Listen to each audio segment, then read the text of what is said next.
we're going to start off. We're just going to get these top screws on the panel taken off. We are going to have you take that top panel off. It's going to make changing these wires a little easier.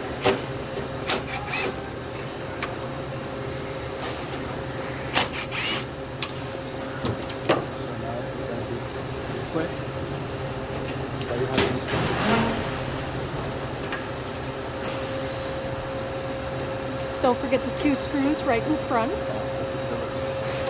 These are going to be a different screw. These are going to be Phillips head, and these are going to be an 1/8 inch Allen wrench.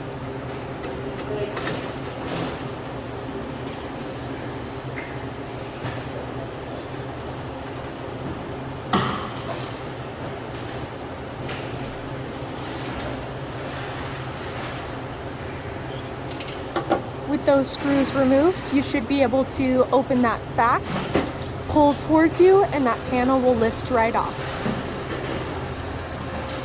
This is going to expose our board here.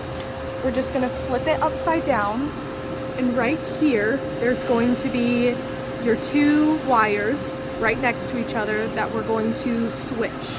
So this one is actually pulled out, and we're just going to swap those 2 on the relay board.